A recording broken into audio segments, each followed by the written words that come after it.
Everybody wave. So the media can say you just did a Third Reich sign there. First of all, I am so amazed and proud when I look out here and see all these great patriot activists, including my wife, Julie, my mother-in-law, Sylvia, and you talk about spouses and a mother-in-law. I've been blessed by God. And also, Mark and Patty, the Mecklers are fantastic people. They truly are.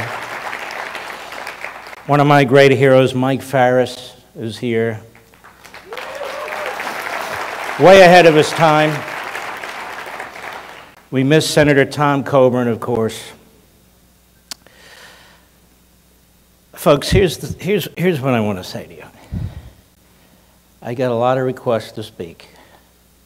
I turned 99.9% of them down. You want to hear me speak? Turn on the radio. You want to see me speak? Turn on the TV. This is the most crucial movement in America, bar none.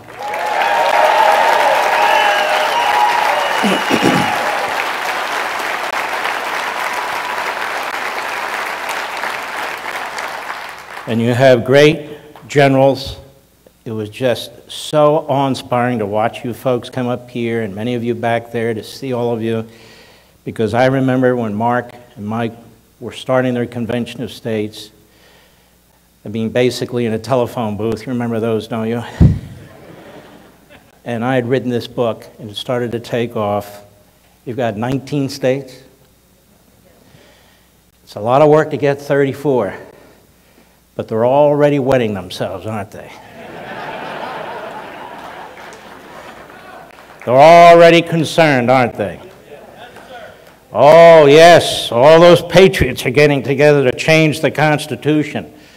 We don't want to change the Constitution. We want to uphold the Constitution. They're changing the Constitution.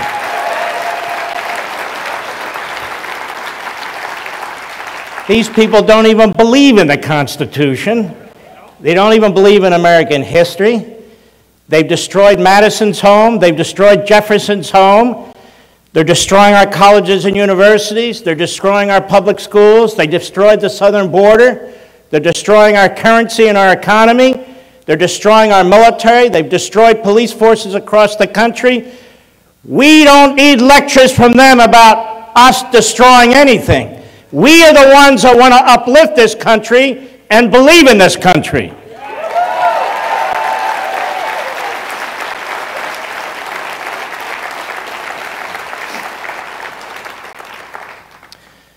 You know, this country goes through different cycles. Some good, some not so good. We're going through a very bad cycle right now. Jefferson said, Joseph Story said, Ronald Reagan said, if we're going to be destroyed, we're going to be destroyed from within. We're being destroyed from within. There's simply no question about it. There are forces in this country that have devoured much of the culture who hate the country. They don't believe in individual liberty. They believe in centralized government. They claim that they support the Constitution. Well, I heard one of the bright stars of the left speaking during the Supreme Court hearings, the oral argument involving redistricting in the state of Alabama. And we heard from the Solicitor of Alabama, and she interrupted him and she lectured him about the 14th Amendment. And she said, utterly preposterous, that the Equal Protection Clause demands unequal protection. And then I thought, this is the woman who couldn't define woman. But this is how bad it is. They destroy the language. They destroy the gender. They destroy our history. They destroy our founders. There's only one movement in America that's standing up to them, and it's Convention of States. There's not another one.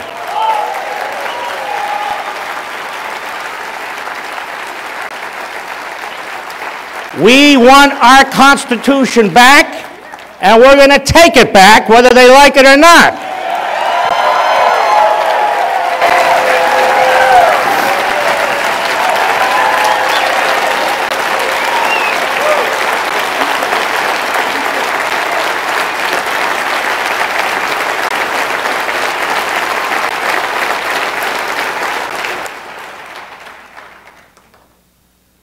We have a man in the Oval Office who keeps saying democracy's under threat. We're not a democracy, genius. We're a constitutional republic. We're not a democracy. The only body that's directly elected is the House. It's one of the worst bodies that we have, as a matter of fact. These are the same people who want to destroy separation of powers. These are the same people who want to destroy checks and balances. These are the same people who want to destroy the independence of the judiciary as they continually try to pack the Supreme Court. These are the same people who want to get rid of the filibuster rule so they can ram through their radical left agenda. These are the same people who want to nationalize the voting system in violation of at least 4 provisions of the Constitution of the United States. These are the same people who want to allow D.C. and Puerto Rico to become states so they can get 4 more members in the Senate. These are the same people who attack every piece of the First Amendment and the Second Amendment, the Fourth Amendment, the Fifth Amendment, the Ninth Amendment, and the 10th Amendment. And they're worried about us changing the Constitution? What Convention of States does, it prevents tyranny. It challenges tyranny. There is simply no other way that exists under our system.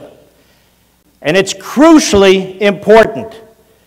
They're going to come and attack you the more states that are added. And that's fine.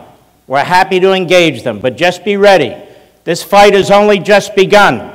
19 states, what are we, 15 left or something to that effect? Yes, 15.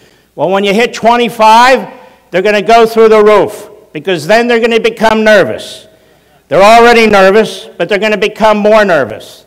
And part of the problem you're going to have is people who you think are your friends, people who you think are with the right political party. You're going to find who's all talk and no action very, very quickly. And you've already seen it in some of these states. I remember the great state of Arizona, Andy Biggs, Speaker of the House, right? He blocked it. He blocked the vote. He goes on TV, he's very conservative about federal issues. How the federal government's destroying America. Well, he had a chance to help us, and he didn't. So when they asked to come on my show, X.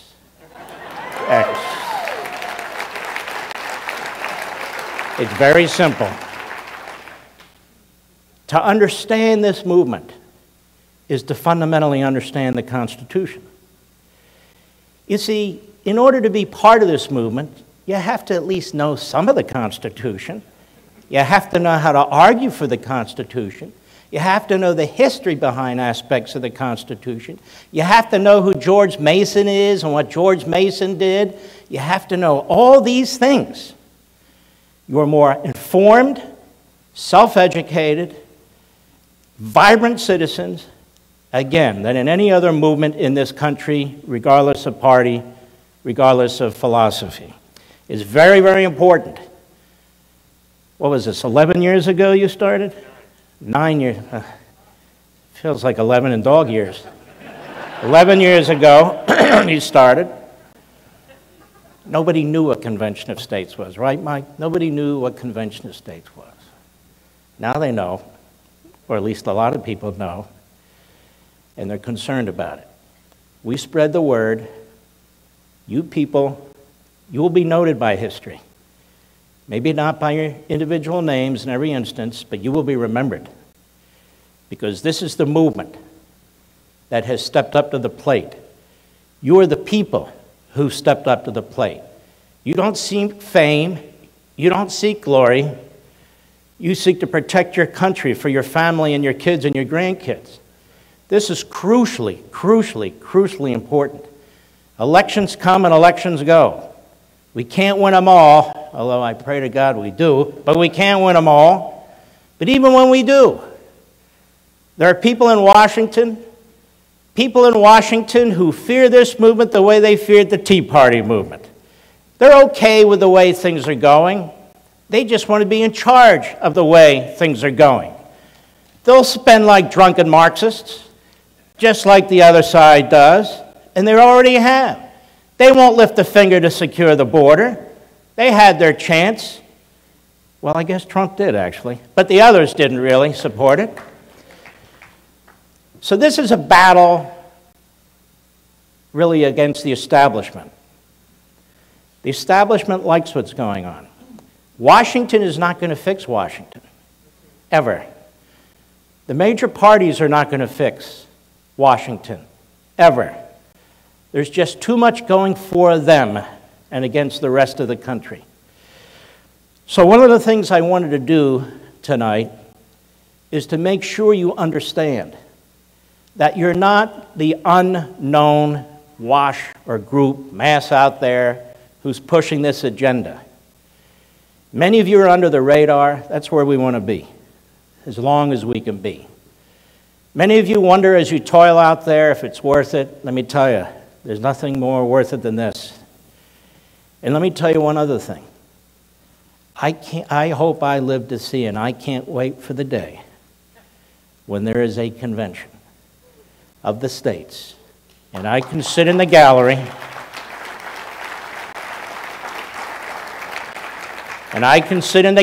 somewhere and watch what's taking place. That would be one of the greatest acts a people could take in order to preserve their own republic. And I mean that. We have a number of things going against us, and one big thing going for us. The media hate us. The media are ignorant. The media are radical left.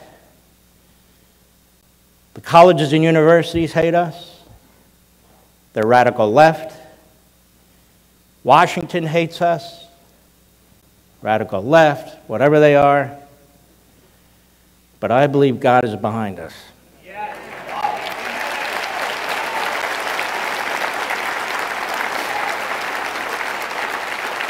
And we stand with him and he stands with us. We will defeat the Lilliputians. They won't really matter that much. Now, this issue of whether we want to change the Constitution.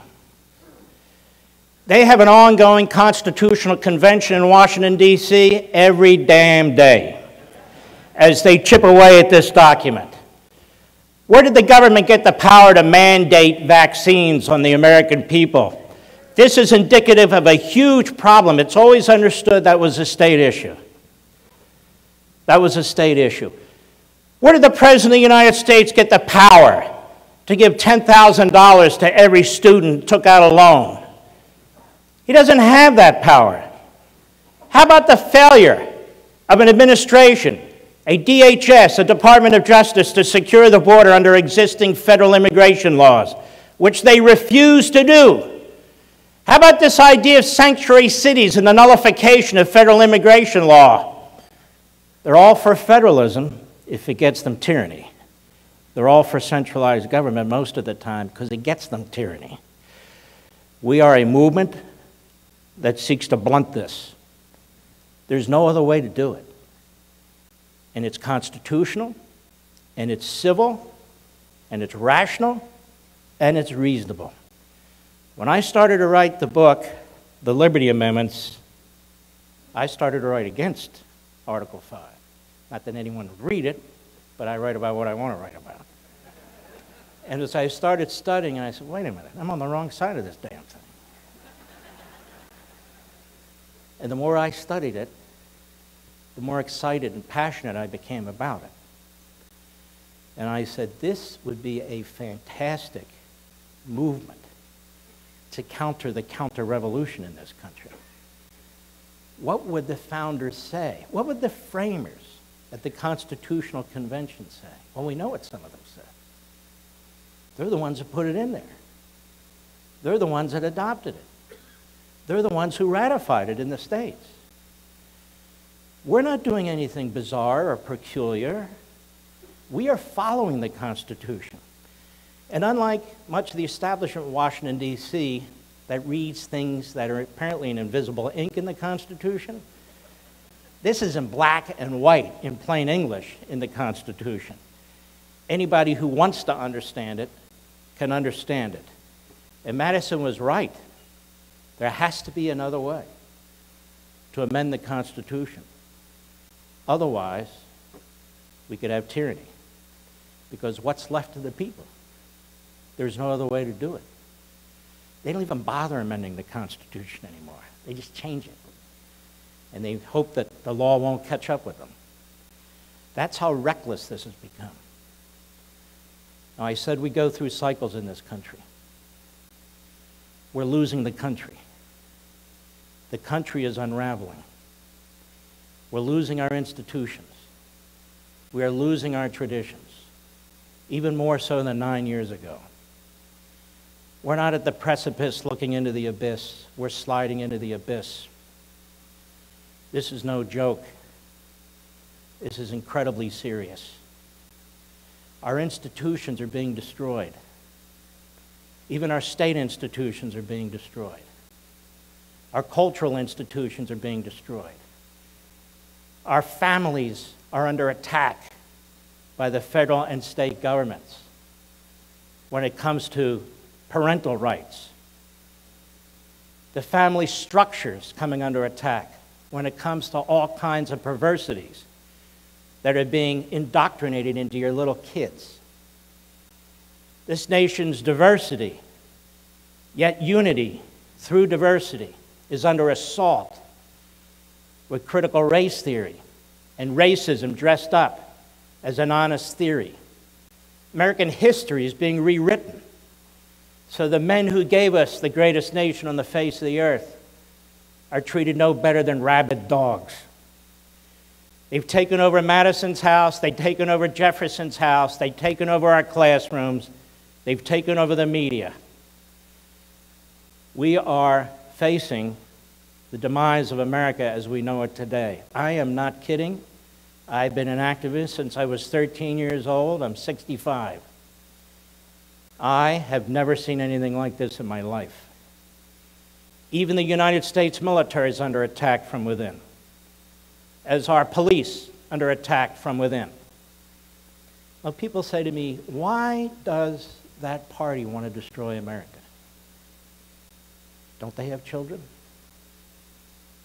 Well, they have less than we do, but don't they believe in grandchildren, have grandchildren? Because they want to rebuild it in their own image. Marx tells us you need to destroy the status quo. And if there's a period of despotism, he writes, that's to be expected until we go to paradise, heaven on earth. Heaven on earth has killed 100 million human beings. 2 million Uyghurs imprisoned in China. Cuba is a police state, a prison island. I can go through the wonderful paradise of Marxism. It was a joke. He was a joke, but not a very funny one. And so the Democrat, excuse me, I'm not talking politics. You know who I mean. The party that used to stand for eugenics, the party that stands for abortion on demand, the party that stands for everything that is not what we believe in. They are the entity through which these Marxist movements are operating. Folks, I'm not using hyperbole here. I'm telling you what's taken place. My father, he will have passed away 4 years ago on the 15th of this month. And he was 93 when he passed. And God, I wish he were here, and my mother. But I also thank God he hasn't seen this. He would just wonder what in the hell is going on in my country. You ultimately are what stand between them and the rest of us. I don't believe they're in the majority. I believe we're still in the majority. But whether we're in the majority or not, it was a third of the American revolutionaries, represented about a third of the population. It's never really the majority that determines history.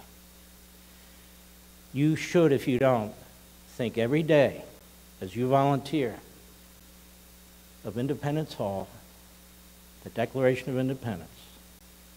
You should think after the Revolutionary War of Independence Hall and the Constitution of the United States. That is what you're doing. That is who you are. The original revolutionaries went up against the greatest military force on the planet. It took them 8.5 years to defeat them. Washington lost almost every battle he fought, but he wasn't really strategically intending to win every battle, just the last one. You're up against it too. The most powerful bureaucracy man has ever created, the most powerful and corrupt media man has ever seen, the most powerful and corrupt educational system that a free people could ever create, and basically a Roman Congress, if you will, that is self-indulged while the nation is under attack from within and from without. You're it. But the positive also is, in addition to having God on your side, you have tens of millions of fellow citizens who've had enough. They don't know what to do. They're not sure what to do, but you are. You're the great patriots. You're the Sam Adams. You're the John Hancock. You're all the great men, most of whom are not even known, from Boston, from Philadelphia, and from elsewhere. And I don't think it's a coincidence that you're meeting in the freest place in the world right now. I mean that seriously. Some people want to turn the whole nation into California. I want to turn the whole nation into Florida.